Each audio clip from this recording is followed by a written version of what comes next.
I had that dream again. My small business needs to hire, but I don't use LinkedIn, and I hire wrong. So our orders get all backed up. We're drowning in paperwork, then actually drowning.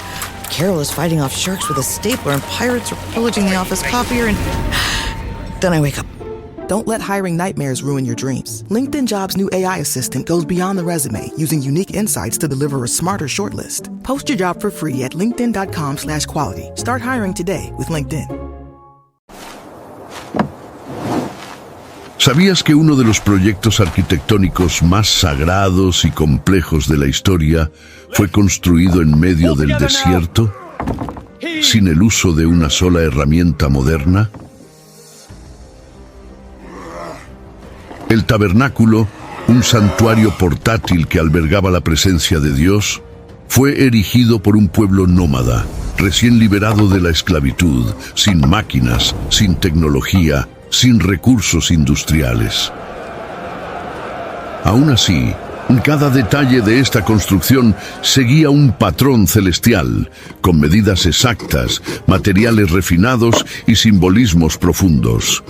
¿Cómo fue posible ejecutar una obra de esta magnitud en condiciones tan adversas? ¿Qué había detrás de tanta precisión y reverencia? Las respuestas están escondidas entre las cortinas de lino fino, los encajes de madera de acacia y el brillo del oro que revestía cada pieza santa. Quien mira esta historia y piensa que la Biblia es solo espiritualidad y simbolismo, aún no ha entendido el nivel de ingeniería, arte y propósito involucrado. Y hay mucho más viniendo por ahí. Ya aprovecha y suscríbete al canal, porque aquí en cada video descubres cuánto el cielo y la tierra se encontraron en los detalles que la mayoría ni siquiera percibe. En el corazón del desierto, mientras el pueblo de Israel acampaba a los pies del monte Sinaí, algo extraordinario ocurrió. Moisés, después de subir a la presencia del Altísimo, recibió más que solo mandamientos. Dios le entregó instrucciones detalladas para la construcción de un santuario móvil, un tabernáculo donde él habitaría en medio de su pueblo. Esta revelación está registrada en Éxodo capítulo 25, del versículo 8 al versículo 9. El tabernáculo no era solo una tienda sagrada, sino una representación visible de la comunión entre Dios e Israel, un símbolo del cielo en la tierra. Cada detalle del proyecto vino directamente del Señor, y no había margen para improvisaciones humanas o creatividad libre.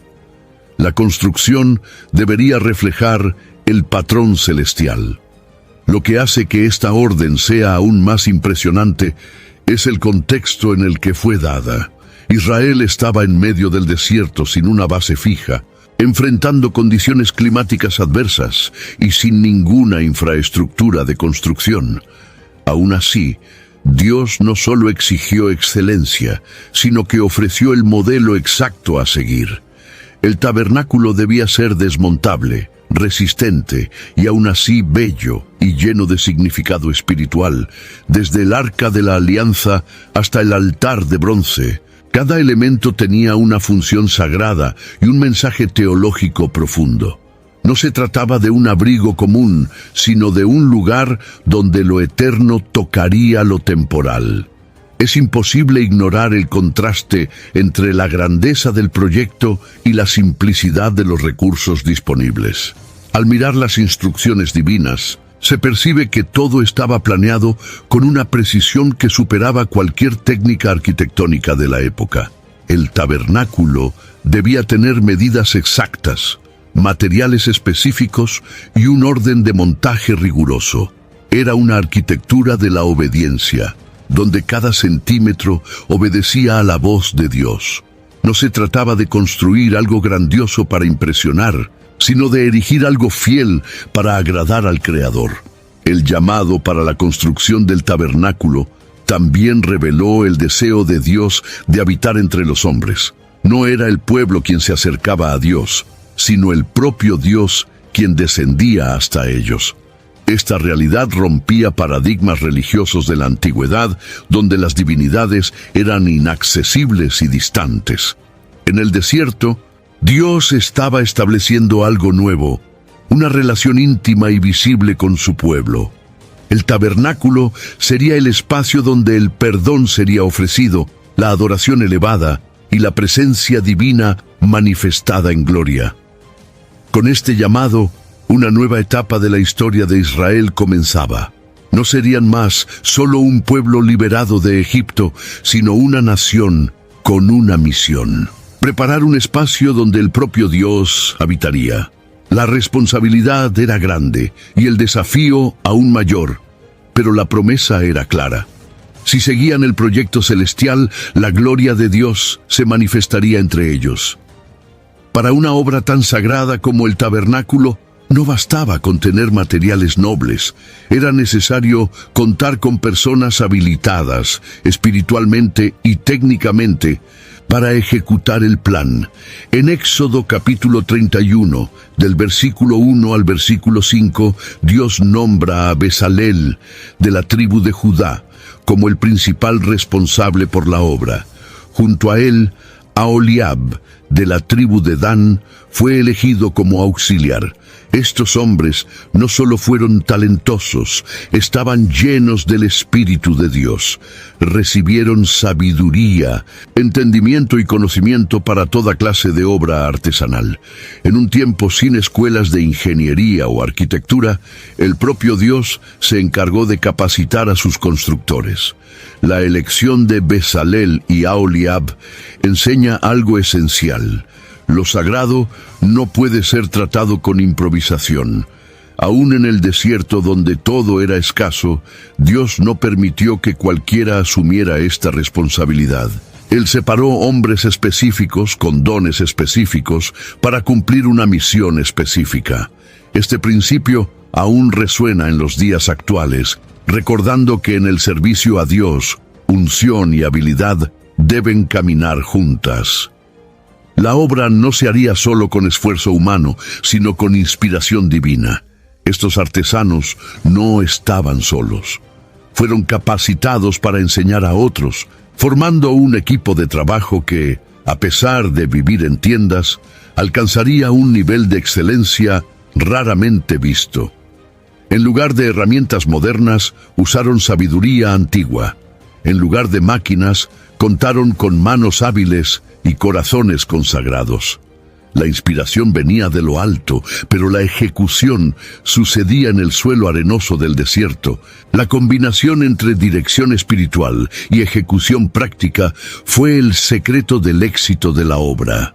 Además de la técnica, lo que diferenciaba a estos hombres era la conciencia de lo que estaban construyendo. No era solo una estructura física, sino un ambiente para el encuentro entre Dios y los hombres. Esto daba sentido y propósito a cada martillazo, a cada costura, a cada detalle tallado. Estaban moldeando algo eterno con materiales temporales. Por eso, cada movimiento se hacía con reverencia. Cada decisión era guiada por temor. Esta nominación también rompe la idea de que solo sacerdotes o líderes espirituales son llamados para hacer la obra de Dios. Bezalel y Aholiab eran artesanos, trabajadores manuales, pero fueron elegidos para una misión que marcaría la historia de la fe. Esto muestra que Dios valora todas las vocaciones cuando son entregadas a Él. En la construcción del tabernáculo, los dones artísticos eran tan importantes como los rituales sacerdotales. Todos servían a un mismo propósito: hacer visible la presencia del Dios invisible. El desafío logístico de reunir materiales tan específicos en el corazón del desierto es una de las mayores evidencias de la providencia divina en esta construcción. La lista de recursos es extensa: oro, plata, bronce, lino fino, pieles de animales, madera de acacia, piedras preciosas, aceite y especias. La pregunta inevitable surge: ¿cómo un pueblo recién liberado, peregrinando por el desierto, logró reunir todo esto? La respuesta está en las bendiciones dejadas por la salida de Egipto. Conforme se narra en Éxodo capítulo 12, del versículo 35 al 36, los israelitas recibieron de los egipcios joyas y riquezas, como cumplimiento de la promesa divina hecha siglos antes a Abraham. Estos bienes, que podrían haber sido usados fácilmente para fines egoístas, fueron ahora consagrados para la construcción del tabernáculo.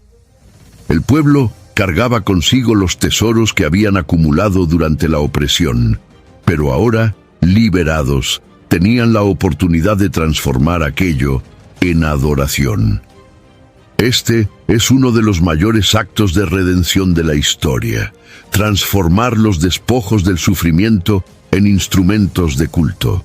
El oro, que antes simbolizaba la opulencia de Egipto, ahora sería fundido en el arca de la alianza, en el propiciatorio, en el candelabro sagrado.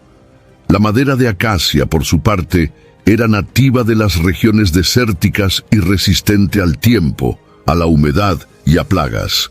Ella fue usada para la estructura del tabernáculo y para el mobiliario interno, siendo ideal para una construcción que exigía movilidad y durabilidad. Ya las pieles de animales, como el carnero teñido de rojo y la piel de delfín, impermeables y resistentes, componían las capas externas de la tienda, protegiendo el santuario del sol abrasador y de las tormentas de arena. Los tejidos finos, como el lino blanco y las cortinas con bordados en azul, púrpura y carmesí, revelan una tejeduría refinada, difícil de imaginar en medio de un desierto. Esto indica que muchas mujeres israelitas dominaban estas artes, fruto tal vez de conocimientos adquiridos en Egipto. La belleza de estas cortinas no era meramente estética. Ellas apuntaban a realidades celestiales y espirituales, marcando la transición entre lo común y lo sagrado. Esta compleja variedad de materiales, reunida en un ambiente tan inhóspito, es prueba de que cuando Dios ordena algo, Él también provee los medios. La presencia de los recursos aparentemente improbables revela que la obra divina nunca depende de la lógica humana. Todo lo que era necesario ya estaba con el pueblo. Bastaba que ellos estuviesen dispuestos a ofertar. El milagro no estaba solo en la nube que los guiaba, sino también en el stock invisible de provisión que Dios había preparado desde el principio. Poco después de que Moisés descendiera de la montaña con las instrucciones divinas en manos, convocó a todo el pueblo para participar en la construcción del tabernáculo. No se trataba de un impuesto obligatorio o de una cobranza impuesta por autoridad religiosa. Era una invitación a la entrega voluntaria, un llamado al corazón. En Éxodo capítulo 35, del versículo 20 al versículo 29, se narra que hombres y mujeres vinieron, de corazón dispuesto, trayendo oro, plata, tejidos, pieles, madera y todo lo que era necesario. La generosidad fue tan grande que en determinado momento fue necesario interrumpir las donaciones, pues había más de lo suficiente. El espíritu de cooperación tomó cuenta de la comunidad. Este movimiento revela el grado de involucramiento emocional y espiritual que el pueblo desarrolló con la obra. No estaban solo ofertando objetos, sino entregando parte de su historia, bienes que habían sido acumulados en medio del sufrimiento en Egipto. Era como si dijeran: todo lo que tenemos viene del Señor, y todo devolvemos con alegría.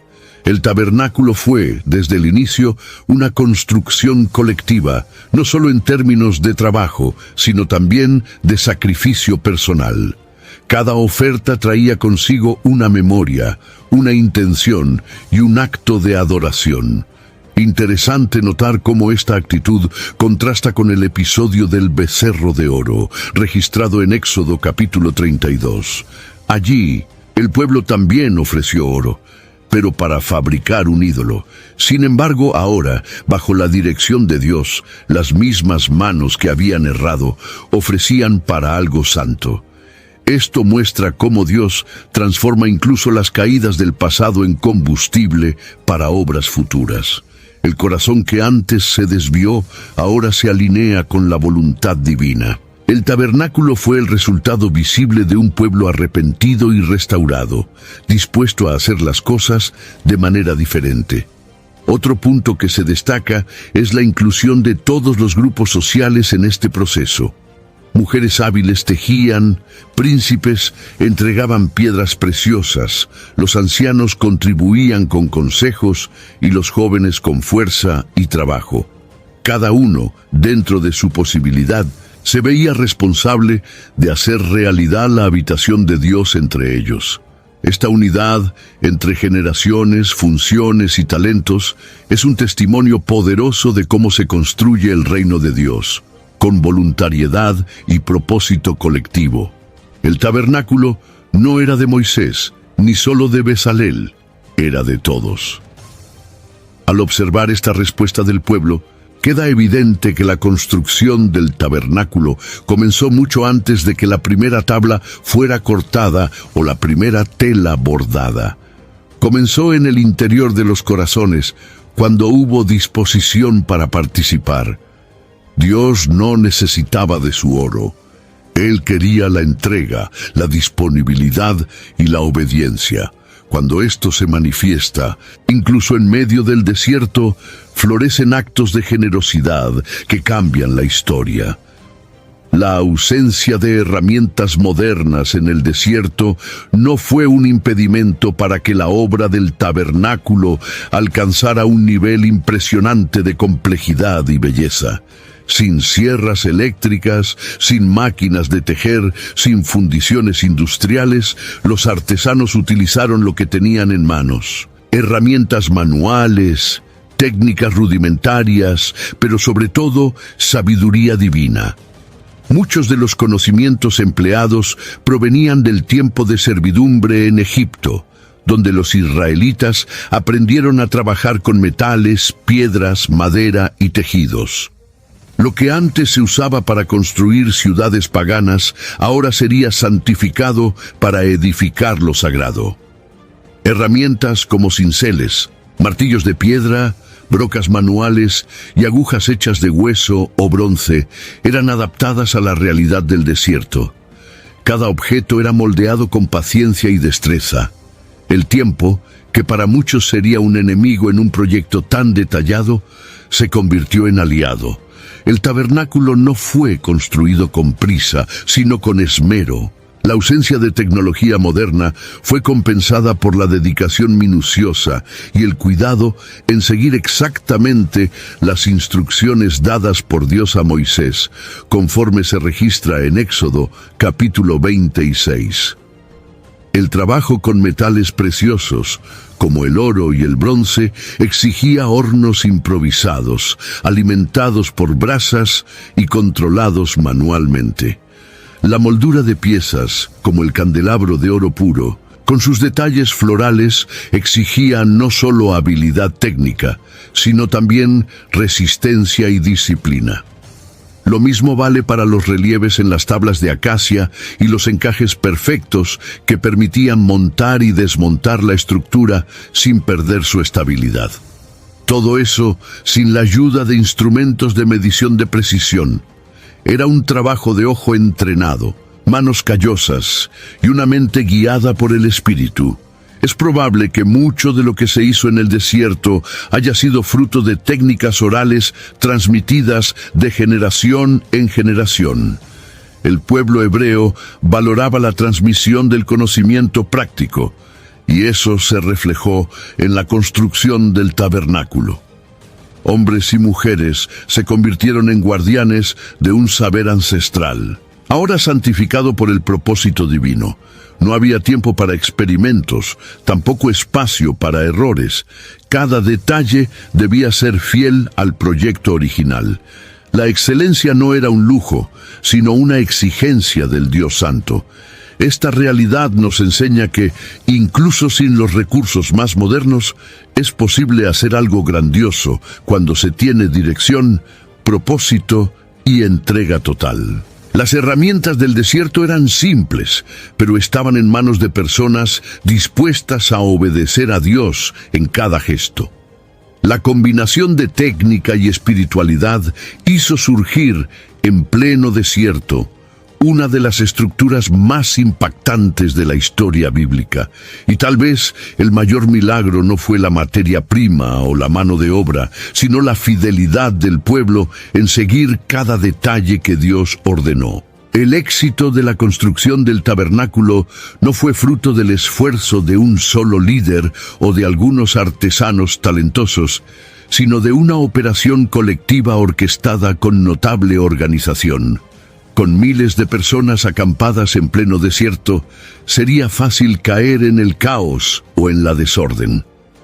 Sin embargo, el relato bíblico muestra que cada función fue claramente designada y cada persona sabía exactamente qué hacer. Moisés recibió las instrucciones y con sabiduría delegó tareas, estableció liderazgos y distribuyó responsabilidades conforme se narra en Éxodo, capítulo 36, versículo 1 en adelante. Esta estructura organizacional revela que incluso en tiempos de milagros y manifestaciones sobrenaturales, Dios valora el orden.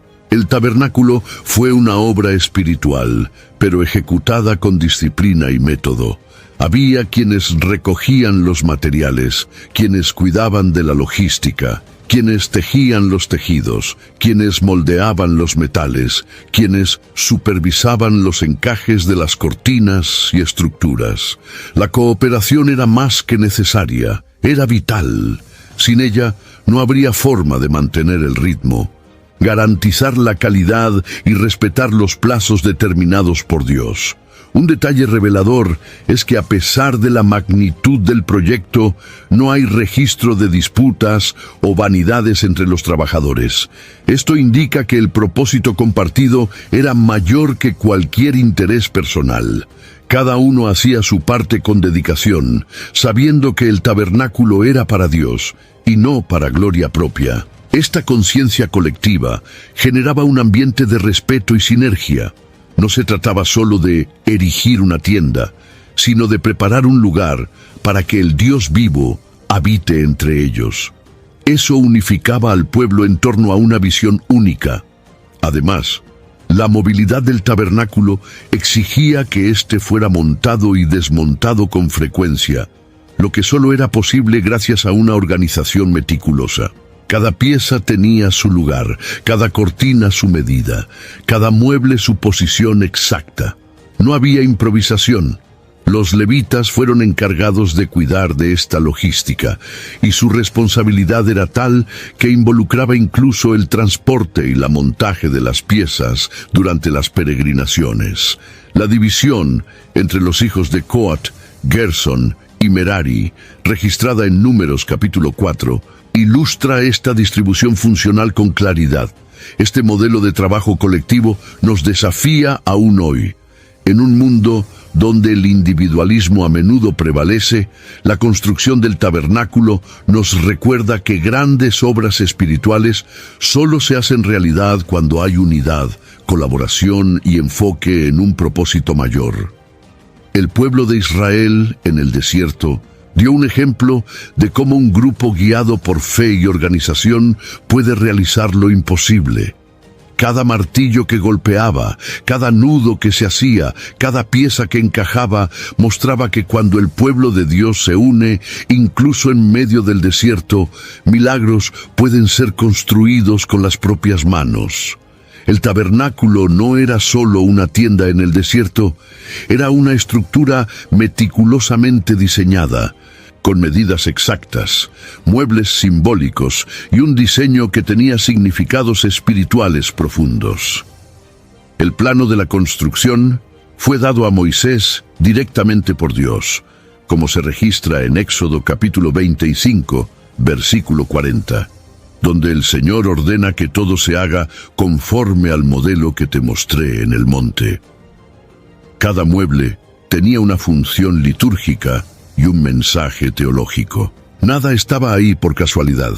El arca de la alianza, por ejemplo, era el corazón del tabernáculo.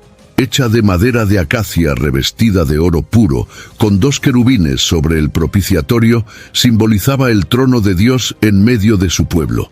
Dentro de ella estaban las tablas de la ley, el maná y el bordón de Aarón, elementos que señalaban la alianza, la provisión y la autoridad divina. El altar del incienso, la mesa de los panes de la proposición y el candelabro de oro, cada uno de estos elementos representaba aspectos de la adoración, de la comunión y de la revelación. La estructura estaba compuesta de 3 partes: el atrio, el lugar santo y el santo de los santos. En el atrio se encontraban el altar de holocaustos y la pila de bronce, donde se realizaban los sacrificios y las purificaciones. En el lugar santo, accesible solo por los sacerdotes, estaban el candelabro, la mesa y el incienso. El santo de los santos, separado por un velo espeso, solo era accesible una vez al año, en el día de la expiación, y únicamente por el sumo sacerdote. Este espacio, donde la gloria de Dios se manifestaba, era el punto culminante de la presencia divina entre los hombres. La construcción de cada mueble requería precisión.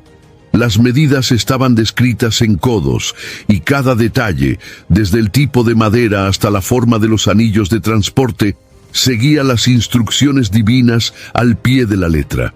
Sin herramientas modernas, los artesanos labraron cada pieza a mano, con un cuidado que reflejaba la seriedad de la tarea. No era solo una cuestión estética. Cualquier desviación del estándar significaba desobedecer el plan de Dios. Esta atención extrema a la fidelidad muestra cuánto valora Dios la obediencia incluso en los menores detalles. La disposición de los muebles y compartimentos del tabernáculo también enseñaba un camino espiritual, del pecado a la purificación, de la purificación a la comunión, de la comunión a la plena presencia. Cada israelita que miraba esa estructura veía más que un lugar de culto. Veía un camino de cercanía con el Creador. El tabernáculo, por lo tanto, no era solo funcional, era una representación viva de la relación entre el hombre caído y el Dios que decidió habitar entre nosotros. En medio de un entorno seco, áspero e implacable como el desierto, la riqueza textil del tabernáculo saltaba a la vista. Tejidos finos, colores vibrantes y texturas cuidadosamente elegidas conformaban la apariencia interna y externa del santuario. Dios ordenó el uso de lino fino retorcido, azul, púrpura y carmesí, como se describe en Éxodo capítulo 26, del versículo 1 al versículo 6. Estos tejidos, además de poseer belleza y sofisticación, llevaban simbolismos profundos que traducían verdades espirituales. El color azul evocaba los cielos, la trascendencia de Dios. El púrpura, color usado por la realeza, apuntaba a la majestad divina. Ya el carmesí, un tono fuerte derivado de un insecto específico, recordaba el sacrificio y la redención. El lino fino, por su parte, representaba pureza y rectitud. Cada cortina estaba bordada con querubines, indicando la santidad y la vigilancia constante sobre el lugar sagrado. El velo que separaba el santo de los santos estaba especialmente elaborado, más grueso que los demás, funcionando casi como una pared, no solo como una cortina común. La fabricación de estos tejidos requería un alto grado de habilidad. Mujeres especializadas, mencionadas en Éxodo capítulo 35, versículo 25, hilaban el lino y bordaban con manos hábiles. Tejedoras se destacaron no solo por la técnica, sino por la espiritualidad que impregnaba cada punto dado. Sus trabajos no serían expuestos en mercados o palacios, sino en el lugar más sagrado de la tierra. Era un oficio silencioso, pero esencial, un acto de adoración a través del don manual. Las pieles usadas para cubrir el tabernáculo también poseían importancia.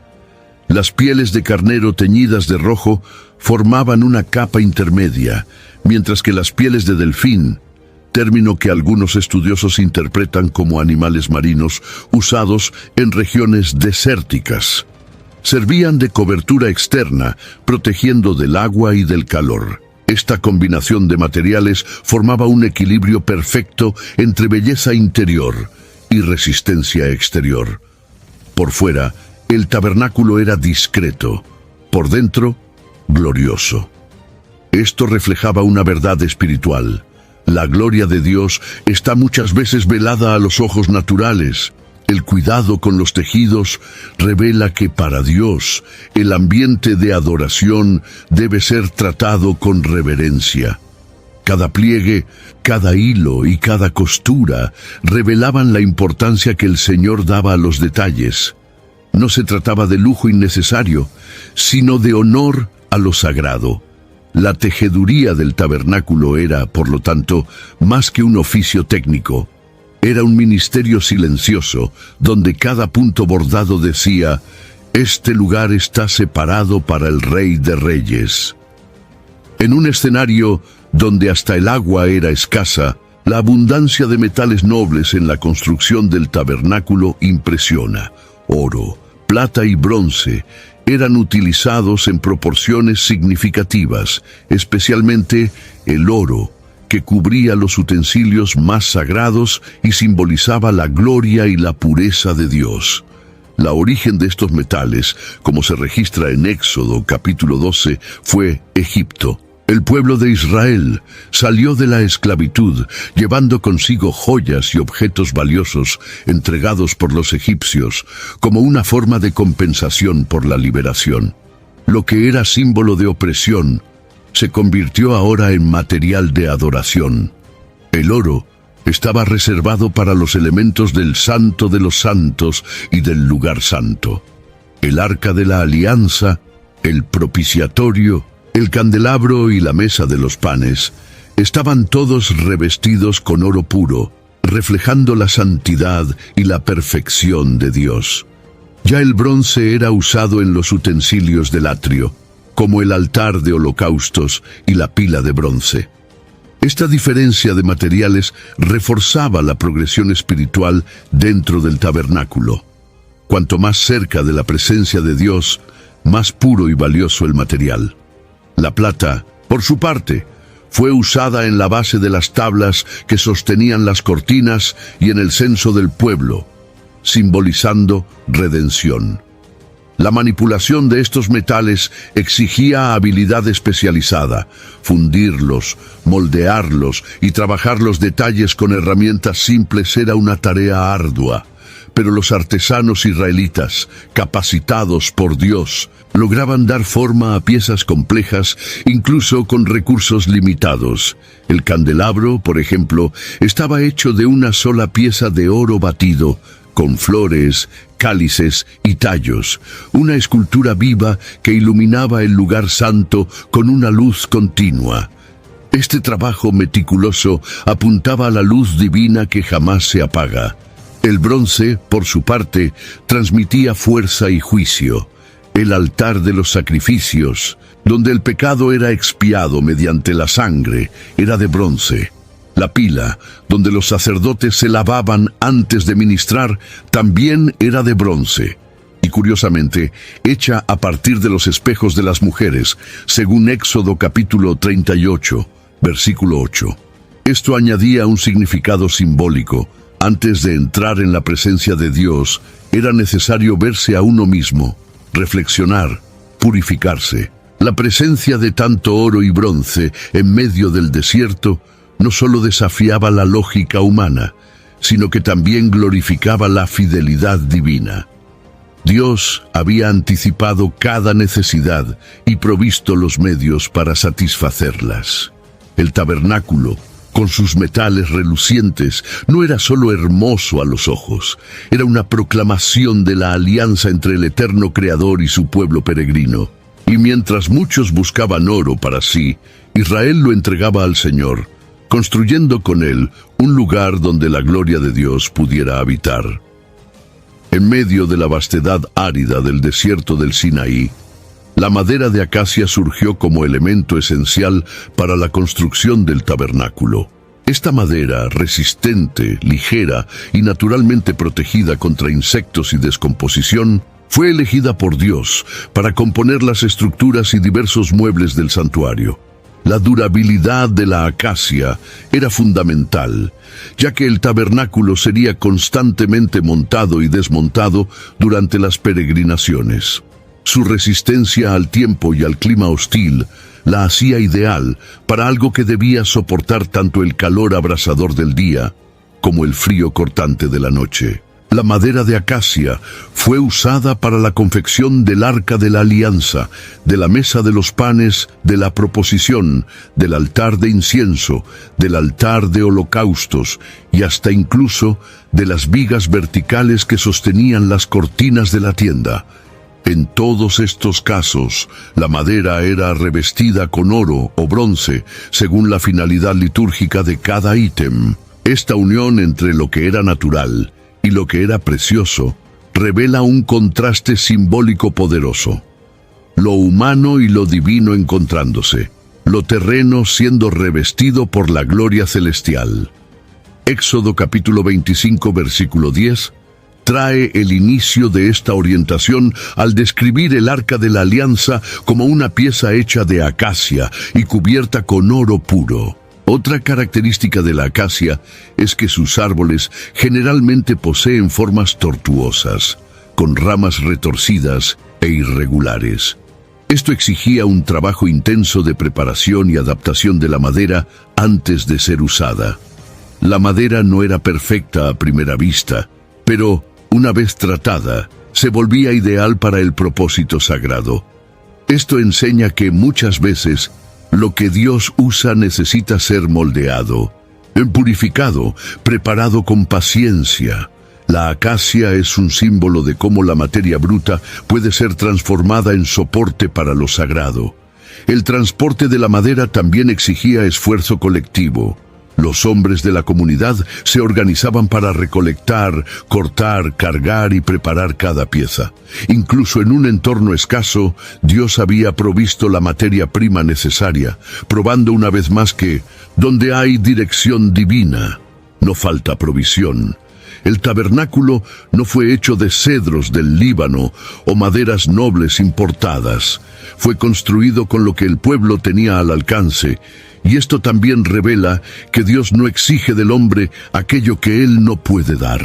Al observar cómo la madera de acacia sostenía los elementos más sagrados de la adoración, podemos comprender que, para Dios, el valor no está solo en la apariencia o en la origen, sino en la utilidad y la entrega.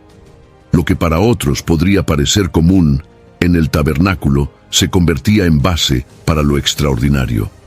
La acacia nos recuerda que, cuando es tocada por la presencia de Dios, hasta la madera más simple puede llevar el peso de la gloria. Mientras la estructura del tabernáculo era cuidadosamente erguida, otro aspecto fundamental de la adoración era simultáneamente preparado: las vestiduras de los sacerdotes. Estas ropas no eran comunes, debían reflejar la santidad del oficio y la responsabilidad de representar al pueblo ante Dios. En Éxodo capítulo 28, del versículo 2 al 4, el Señor ordena a Moisés que las vestiduras fueran hechas para gloria y ornamento, especificando las piezas y los materiales a ser usados. Esto muestra que la presentación ante Dios exigía dignidad y reverencia, incluso en los detalles externos. La ropa del sumo sacerdote estaba compuesta por diversas piezas: el pectoral, el éfode, la túnica bordada, la mitra y el cinturón. Cada una tenía su simbolismo y propósito. El pectoral, por ejemplo, llevaba 12 piedras preciosas, cada una representando a una tribu de Israel, recordando que el sacerdote llevaba ante Dios a toda la nación. Había además el Urim y Tumim, usados para discernimiento espiritual, guardados dentro del pectoral. El éfode, tejido con hilos de oro, azul, púrpura y carmesí, era una de las piezas más elaboradas y exigía un trabajo de tejido extremadamente detallado. Las túnicas de los demás sacerdotes también estaban hechas de lino fino, con turbantes y cinturones específicos. El celo en la confección de estas vestiduras apuntaba a la separación del oficio sacerdotal. No era una posición de estatus, sino de servicio santo. La vestimenta reafirmaba que quien se acercaba al altar debía estar no solo espiritualmente limpio, sino también preparado en su presentación. La ropa hacía visible la consagración invisible. El sacerdote era, literalmente, vestido para servir en el lugar donde la gloria de Dios se manifestaba. La producción de estas ropas requería habilidad y consagración.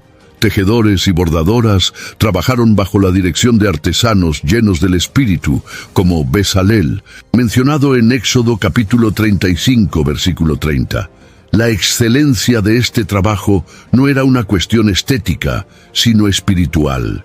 El objetivo no era impresionar a los hombres, sino agradar a Dios. Esto nos lleva a reflexionar sobre cómo la excelencia en las pequeñas cosas puede ser también una forma de adoración cuando se hace con la motivación correcta. Las vestiduras sacerdotales nos enseñan que servir a Dios implica preparación, respeto y obediencia.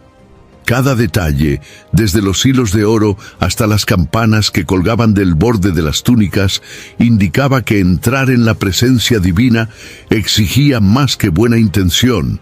Exigía reverencia. El sumo sacerdote, con sus vestiduras espléndidas, era un símbolo vivo del Cristo que vendría.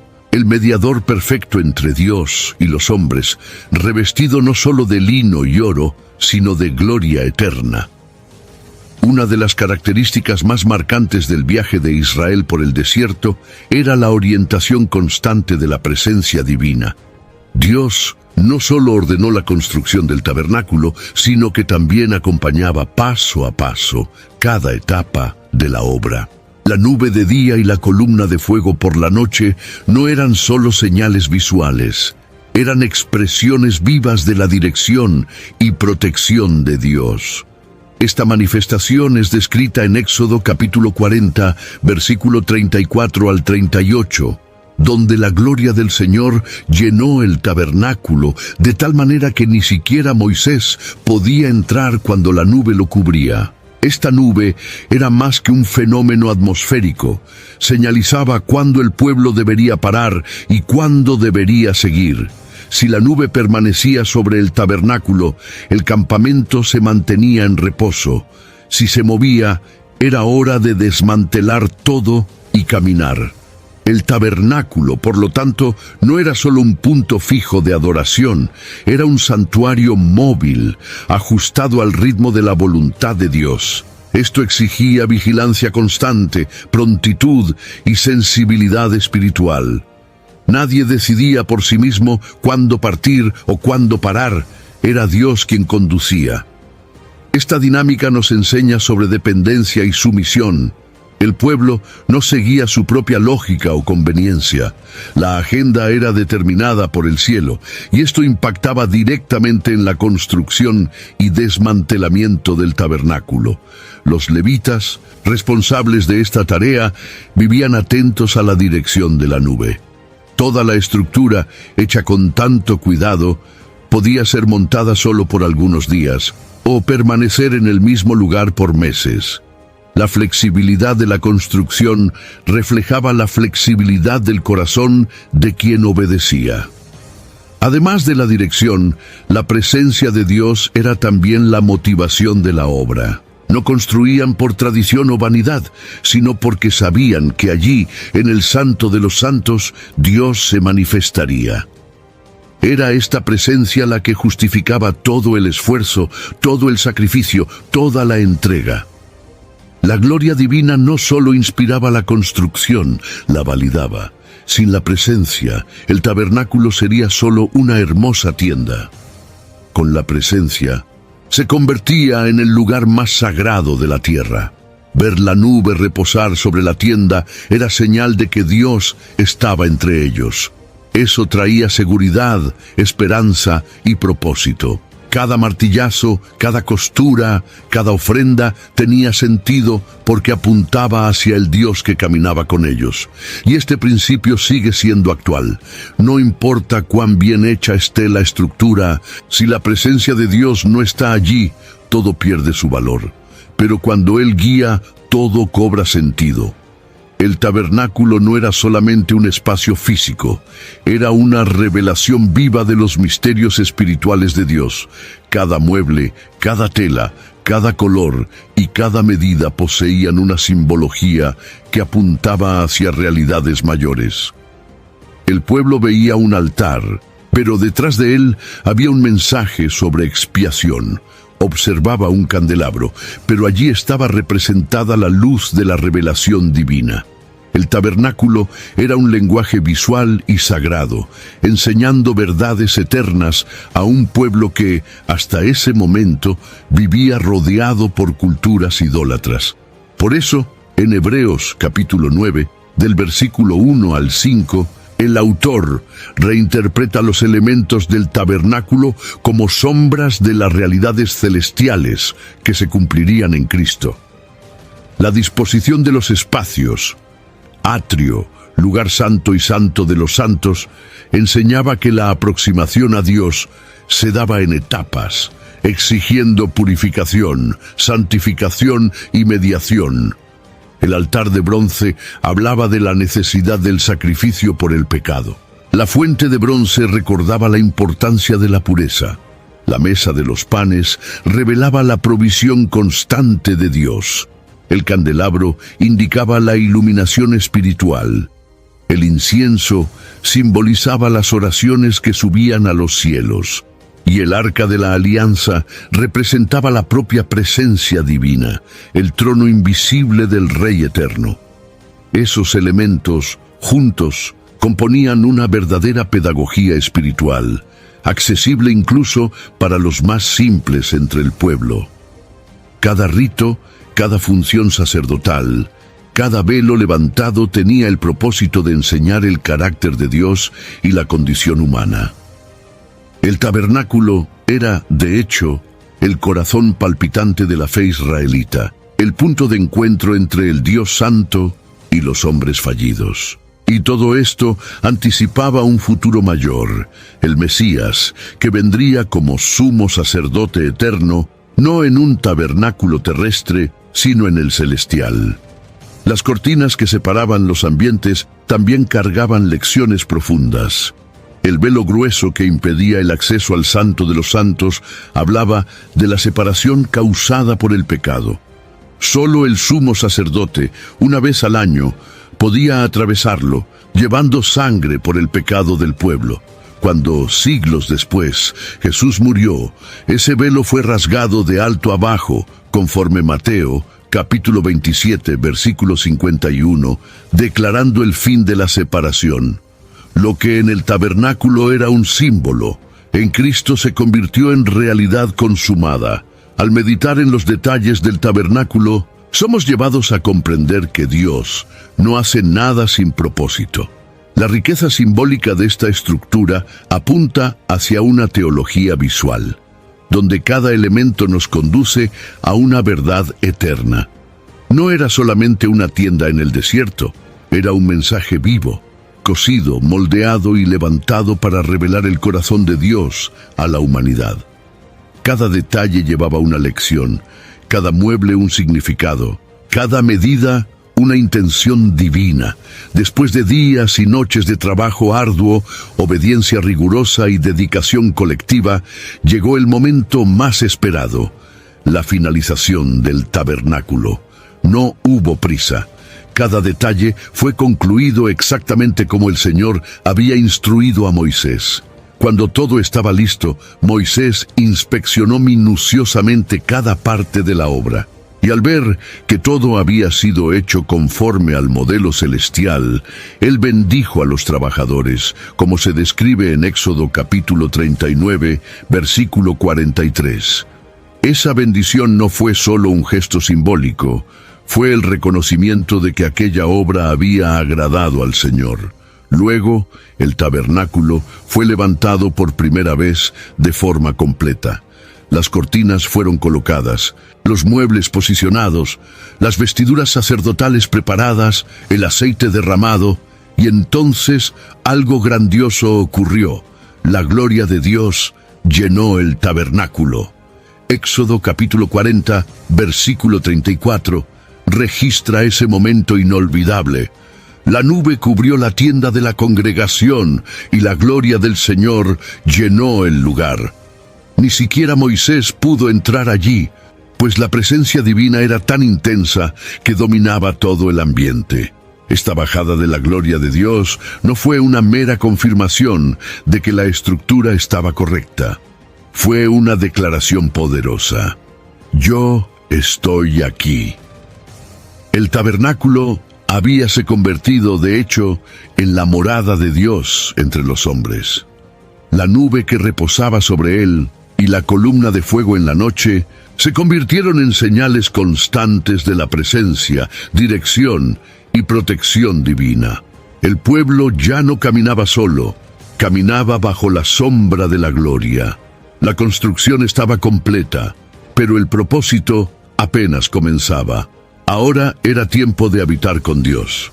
Es impresionante darse cuenta que, incluso sin herramientas modernas, tecnologías avanzadas o recursos ilimitados, el pueblo de Israel logró levantar un santuario digno de la presencia del Altísimo. Pero aún más impresionante es ver que la presencia de Dios no exigió oro en abundancia, sino obediencia irrestricta. La gloria no descendió porque el tabernáculo era lujoso, sino porque era fiel a lo que Dios había ordenado. Esa fidelidad es lo que atrae la presencia divina, ayer y hoy. La conclusión de la obra no fue el fin del viaje, sino el inicio de una nueva fase en la historia espiritual de Israel. Con la gloria habitando entre ellos, cada paso en el desierto se volvía sagrado. El tabernáculo ahora era más que una construcción. Era el punto de encuentro entre lo temporal y lo eterno, lo visible y lo invisible, lo humano y lo divino. Dios había cumplido su promesa de habitar en medio de su pueblo, y eso cambiaba todo. La construcción del tabernáculo en el desierto nos confronta con verdades que permanecen relevantes en cualquier generación. En tiempos donde la dependencia de la tecnología es casi absoluta, mirar hacia una obra hecha con las propias manos, con materiales simples y con un corazón obediente, nos invita a repensar nuestras prioridades.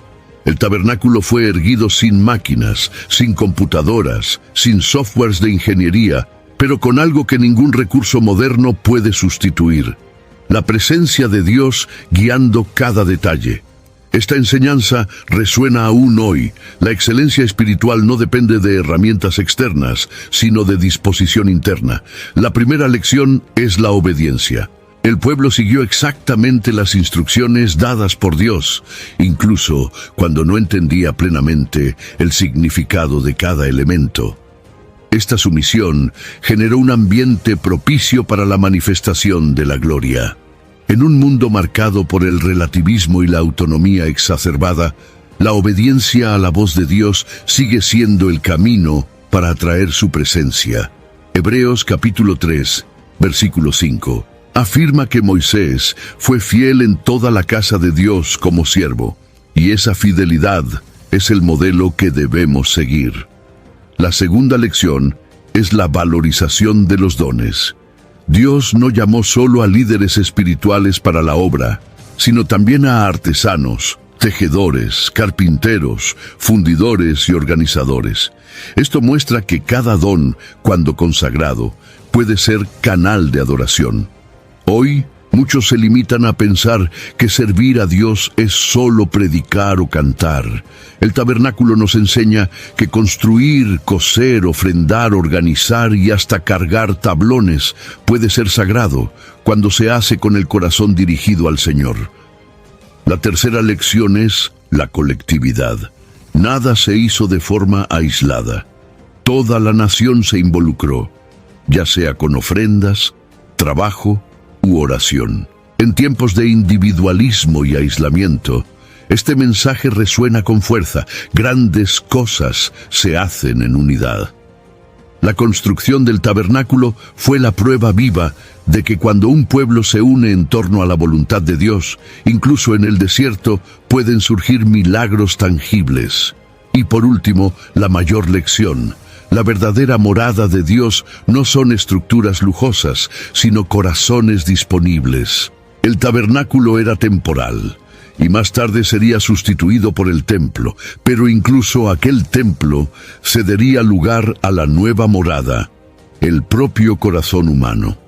Hoy, como afirma 1 Corintios capítulo 3, versículo 16, somos el templo del Espíritu. El tabernáculo en el desierto nos prepara para esta verdad. Dios quiere habitar con nosotros, y para eso, todo lo que Él espera es que sigamos su proyecto con fidelidad, entrega y reverencia. ¿Tienes recuerdos de la infancia escuchando estas historias? ¿O ya imaginabas cómo todo esto sucedió sin herramientas modernas? Escribe aquí en los comentarios qué más te sorprendió. Y si este contenido trajo a la luz algo especial, comparte con quien también valora los detalles que el tiempo no borra. Y no olvides suscribirte, porque hay verdades que merecen ser redescubiertas generación tras generación.